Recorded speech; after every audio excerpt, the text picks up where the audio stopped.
Of के साह्रो गरम हौ यहाँ चाहिँ बाहिर बस्छु गरम रहेछ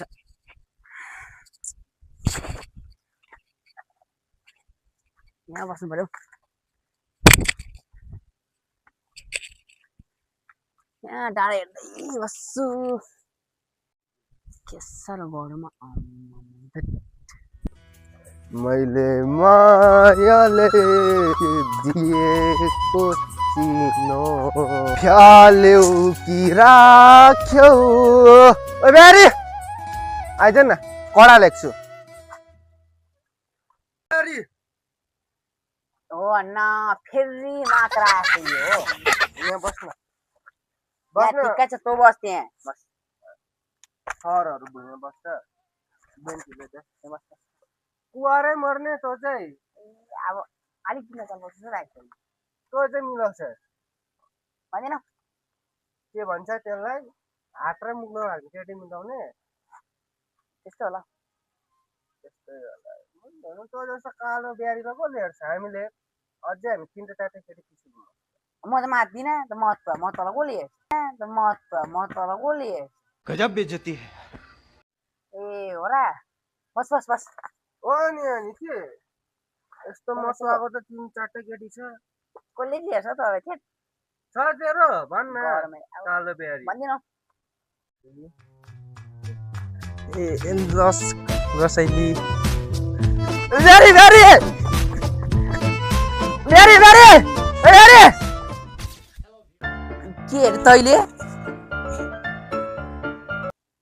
मतलब वो अलग ही लेवल का बंदा था। के हो यसले त मलाई कुट्ला जस्तो गर्छ त हौ के काम ल्याएको होइन यहाँ तेरो लभ लेटर आएको थियो कि त्यही दिनुको लागि हौ खै लन्डन त पढ्नु छ तँलाई यो कहाँ मलाई त आउँदैन नि खै यसलाई आउँछ होला हौ म तँलाई चाहिँ के आएर पढ्नु के अरे तैँले यहाँले लु पढ लु पढ त यहाँ के भन्दैछ के भन्दैछ तेरो फुलमायाले यहाँ एउटा के अरे ब्यारीलाई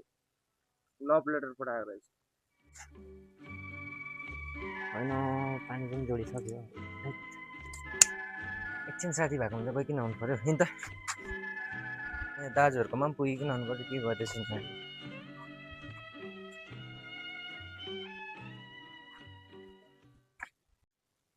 ओ भाइ यहाँ त काम त त्योसँग सानोबाट के दाइ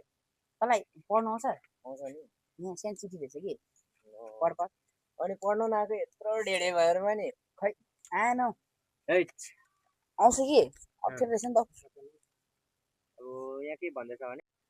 एन्जल्स र साइली खोजेको तपाईँलाई धेरै समयदेखिको एउटा मनको कुरा भन्न खोजेको थिएँ अरे हो तर भन्न सकेन अरे आँट आएन अरे so that's why so today through this letter I am explaining with is my what is my heart यो पत्रको बाट तपाईलाई अब भन्न खोज्दैछ तपाईको अब आनी बानी आउँजाउ हैन सबै मन पर्छ भनिरहेछ जब तपाईले देख्छु तब मेरो दिन राम्रो सुन्दर हुन्छ हाइस तपाईको पुरा माया लाग्छ अनि केयर पनि केयर मतलब अब तपाईको बुझियो होला मनमा एउटा दोष पनि छ त्यो भन्नु खोज्दैछु तपाईलाई भनेर भन्दैछ मैले कुरा भनेर तपाईले समझ्नुहुन्छ हैन तपाईले बुझ्नुहुन्छ के भन्नुहुँदैछ कि I have a 3 childs in my life बुझ्नुभयो त्यो भनेको बुझिन नि सम्झ त भन भन फेरि नढल्नु नि ढलिँदैन ए I have a 3 child in my life भन्नु खोजेको थियो त्यो चाहिँ नेपालीमा अर्थ आउँछ मेरो चाहिँ लाइफमा मेरो चाहिँ जीवनमा 3 जना बालबालिका छ भन्ने छ एउटा भएको एउटा थियो त्यो पनि गयो अब के चाहिँ गर्नु हो ढलाएको भन्यो देउरालीमा बता चलू देउरालीमा बता चलू बता चलू बता चलू बता चलू देउरालीमा बता चलू देउरालीमा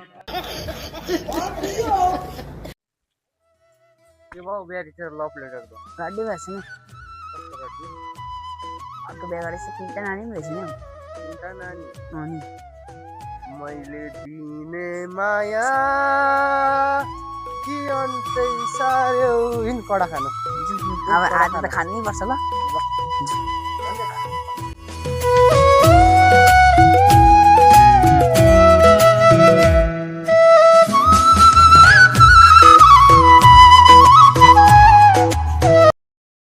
Thank you for watching our video.